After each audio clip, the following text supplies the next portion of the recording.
प्राची जी, आपके लिए शायरी है, इसे जरा आप बड़े ध्यान से सुनना।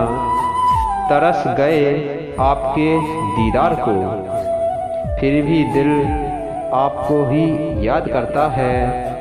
हमसे खुशनसीब तो आपके घर का आईना है, कि हमसे खुशनसीब तो आपके घर का आईना है, जो हर रोज़ आपके हुस्न का दीदार करता है।